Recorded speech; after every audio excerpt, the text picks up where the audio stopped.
Imagine standing in a crowded room, surrounded by people, but feeling completely alone. The sound of laughter echoes around you, yet it feels distant, like a language you can't quite understand. Now imagine this. The loneliness you're feeling is not just emotional, it's physical. It's affecting your heart, your immune system, even the length of your life.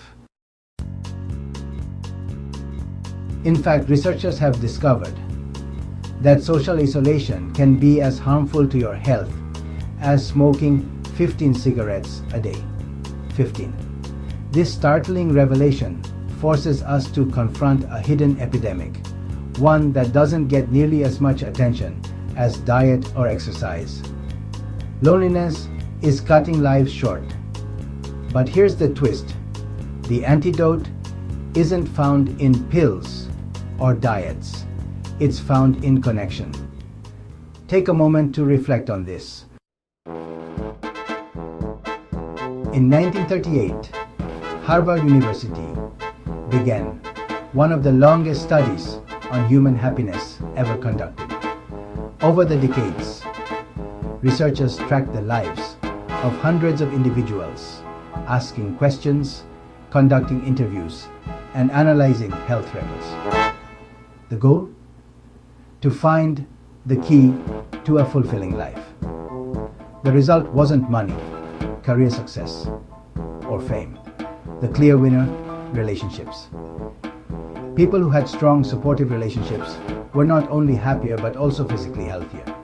They lived longer, experienced fewer chronic illnesses, and even showed signs of sharper memory as they aged. Let's pause for a story. Meet Grace. She was in her 50s when she lost her husband to cancer. The grief was overwhelming, but what surprised her most was the ripple effect of isolation that followed. Friends she'd known for years began to drift away. Family checked in less often. Grace was lonely, and her health began to reflect it. Insomnia, chronic fatigue, even frequent colds became her norm. Then one day, she joined a local gardening group. It was a small, simple decision, but it changed everything. She found herself laughing again, sharing stories over coffee, and rebuilding a sense of belonging. Within months, her health improved. Grace's story is a reminder. Connection is more than a nicety.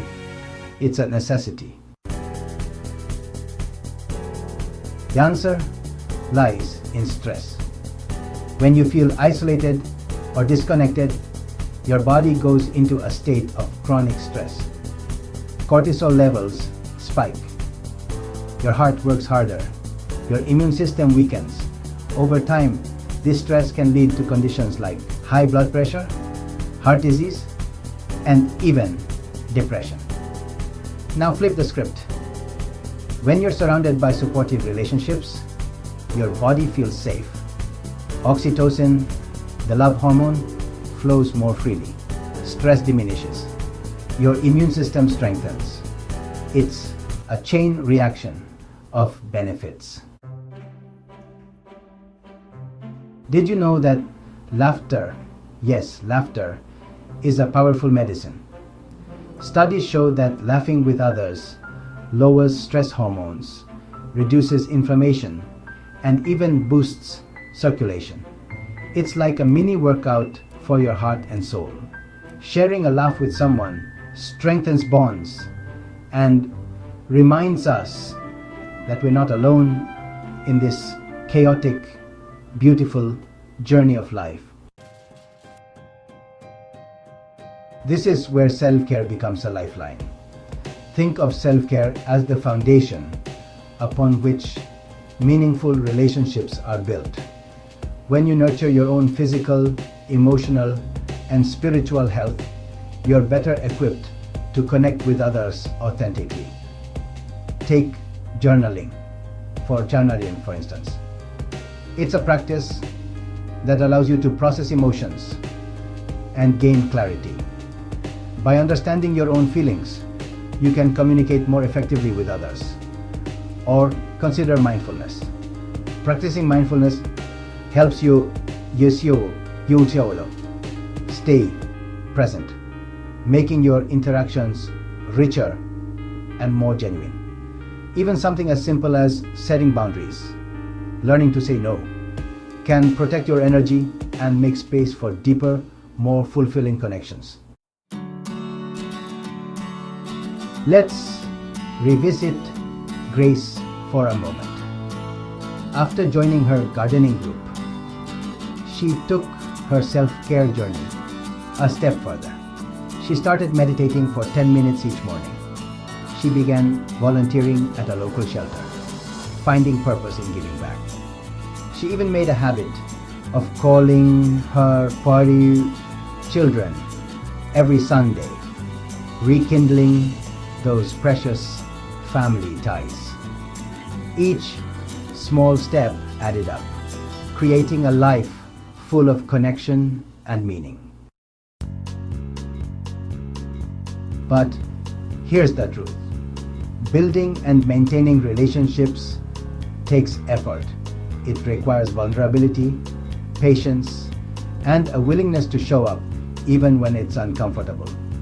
Yet the rewards are immeasurable. Strong relationships help manage stress, reduce the risk of illness, and even boost your immune system. They're a buffer against life's inevitable storms.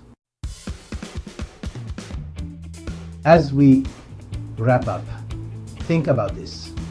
Who are the people in your life that truly matter? When was the last time you reached out to them? Connection doesn't have to be grand or complicated.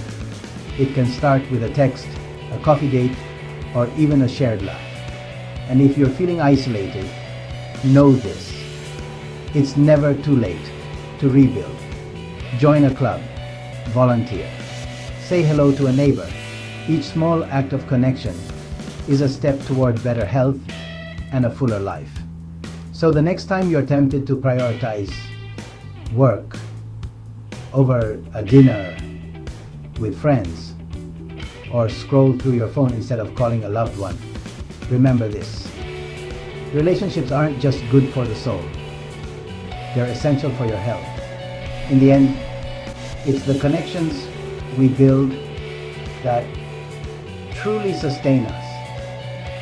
And perhaps, just perhaps, they're the most powerful medicine of all.